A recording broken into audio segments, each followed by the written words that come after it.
चलिए बिहार की फटाफट बड़ी खबरों को देखते हैं। बिहार सरकार ने खेत मजदूरों की न्यूनतम मजदूरी में बढ़ोतरी की है। अब कृषि कार्य में लगे मजदूरों को पहले से अधिक दैनिक भुगतान मिलेगा। श्रम विभाग ने नए दर लागू करने का निर्देश दिया है।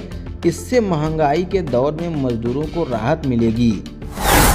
ग्रामीण विकास विभाग ने रोजगार सेवकों की नई भर्ती प्रक्रिया शुरू की है। मनरेगा को मजबूत करने के लिए पंचायत स्तर पर नियुक्तियां होगी। योग्य उम्मीदवारों से ऑनलाइन आवेदन मांगे गए हैं। इससे ग्रामीण युवाओं को रोजगार मिलेगा और योजनाओं का क्रियान्वयन बेहतर होगा। रबी फसल के लिए किसान पंजीकरण अभियान को तेज किया गया है। सरकार ने अंतिम तिथि बढ़ाई है ताकि कोई भी किसान लाभ से वंचित न रहे। पंजीकरण से किसानों को एमएसपी, बीज अनुदान और बीमा का लाभ मिलेगा। बिहार में पंजीकृत मजदूरों को अब स्वास्थ्य बीमा का लाभ दिया जा रहा है।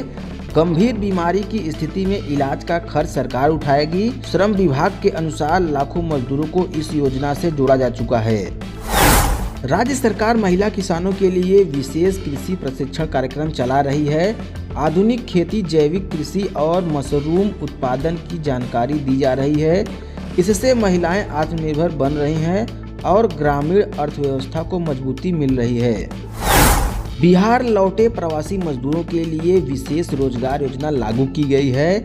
स्थानीय स्तर पर कौशल के अनुसार काम दिया जा रहा है। सरकार का लक्ष्य है कि मजदूरों को अपने राज्य में ही स्थायी रोजगार मिल सके।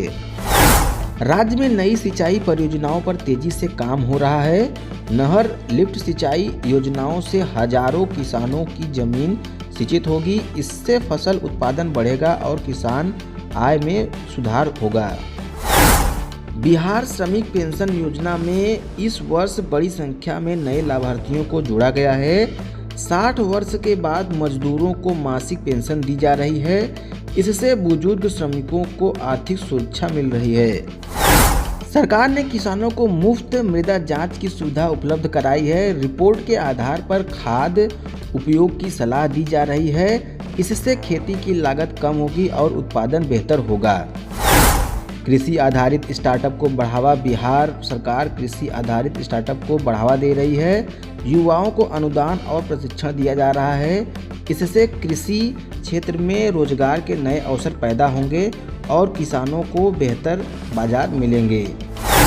मुख्यमंत्री नीतीश कुमार की समीक्षा बैठक में मुख्यमंत्री नीतीश कुमार ने 24 दिसंबर को पटना में सभी जिलाधिकारियों के साथ समीक्षा बैठक की। बैठक में विकास योजनाओं, कानून व्यवस्था और ठंड के मौसम में गरीबों के लिए रैन बसेरे की स्थिति पर चर्चा हुई। मुख्यमंत्री ने निर्देश दिए कि सभी योजनाओं का लाभ समय पर आम जनता तक पहुंचे और लापरवाही बर्दाश्त नहीं की जाएगी। पटना में शीतलहर का प्रकोप बढ़ा। पटना सहित पूरे दक्षिण बिहार में शीतलहर का असर तेज हो गया है। न्यूनतम तापमान 60 डिग्री सेल्सियस तक गिर गया है। ठंड से बचाव के लिए नगर निगम ने अलाव जलाने की संख्या बढ़ा दी है। प्रशासन ने स्कूलों के समय में बदलाव करने के संकेत दिए हैं में ले लिया है और मामले की जांच जारी है। दरभंगा एयरपोर्ट के लिए मुंबई के लिए नई सीधी उड़ान शुरू की गई है। इससे उत्तर बिहार के यात्रियों को काफ़ी राहत मिलेगी।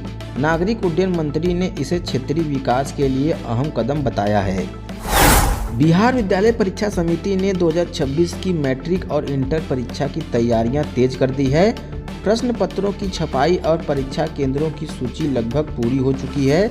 नकल पर रोक के लिए सख्त निर्देश जारी किए गए हैं। सीतामढ़ी में राज्य स्तरीय किसान सम्मेलन का आयोजन हुआ। इसमें किसानों को आधुनिक खेती, बीज और सरकारी योजनाओं की जानकारी दी गई। कृषि मंत्री ने किसानों की आय दोगुनी करने के लक्ष्य को दोहराया है। पूर्णिया जिले में ठंड को देखते हुए निःशुल्क स्वास्थ्य शिविर लगाया गया। बुजुर्ग और बच्चों की विशेष जांच की गई। डॉक्टरों ने ठंड से बचाव के लिए उपाय बताए।